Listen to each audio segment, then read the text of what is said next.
Hey, I'm Suzanne. Welcome to Training Tuesday. Today is all about confident decision making. Here's the thing that I think we fall into all the time. By the way, like drop me some love in the comments, whether you're here live or hashtag replay. Hi, glad you're here. It's very crucial when you're doing a new thing, and that isn't just for entrepreneurs. I know I speak about that a lot, but any new thing you're doing, if you're going to a new destination for vacation, if you're trying a new financial house for your finances, whenever you're doing something new, having that confidence to make the decision and know you made the right decision is absolutely important. So, how do you get confident? Right? How can that impact your growth as a human, as in the business world, in your life world? How does that really help you with innovation and creativity, kind of sharing your overall success? That's what we're going to talk about inside this Training Tuesday.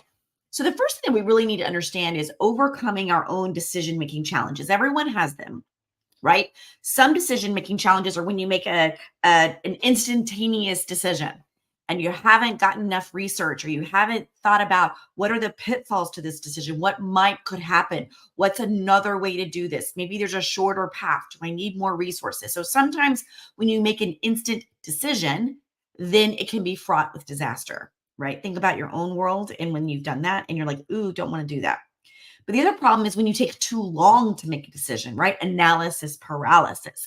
You keep researching, wait for the sale. Then the thing goes up. You think about buying a stock and you're like, oh, I don't know. I think I'll wait. And then boom, then it crashes. There are times where making good, confident decisions can help you move forward rather than staying stuck.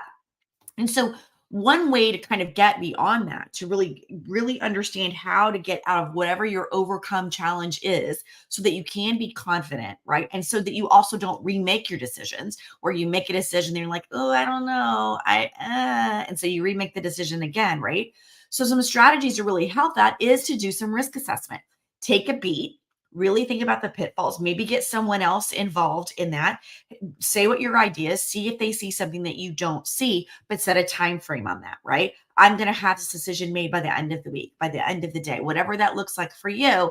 And then you put your brain to work on getting the necessary resources to do the assessment that you need.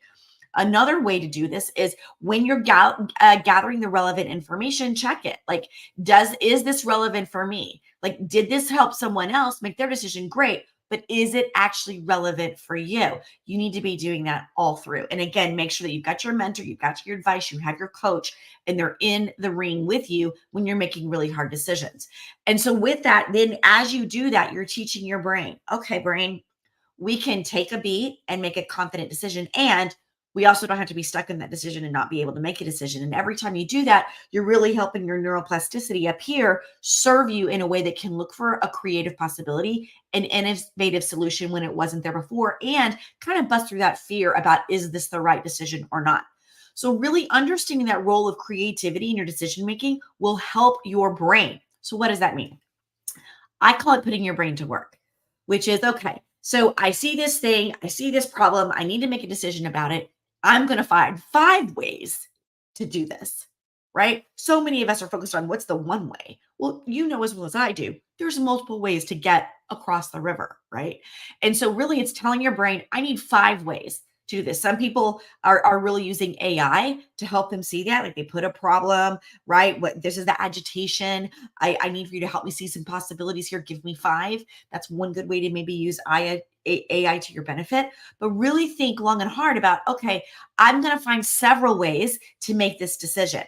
Right. And when you're doing that, you're really unlocking those creative juices in your brain. You're really exercising your elasticity. You're allowing your brain to serve you. And lo and behold, usually you'll come up with 5, and then you have the power of choice. So not only are you confident in your decision making, you've done your risk assessment, you're checking it with someone else. Now you have creative possibilities in front of you, and you can go, okay, now which one feels right now?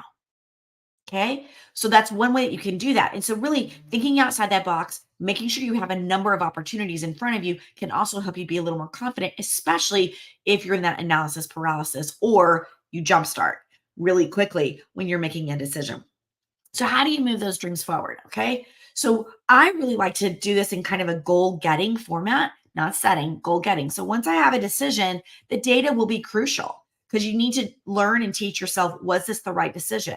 So sometimes it's okay. Am I tracking how I'm feeling? Am I tracking how I'm thinking? Am I tracking my actions? What was the outcome of that actions? Now, how do I feel about those actions? What might I change next time? So, really being this evaluative space for your own self means you have to track all of this, right? And when you're tracking, then you can just align yourself all the time. Was this the right thing to do for me? Does this really align with my values?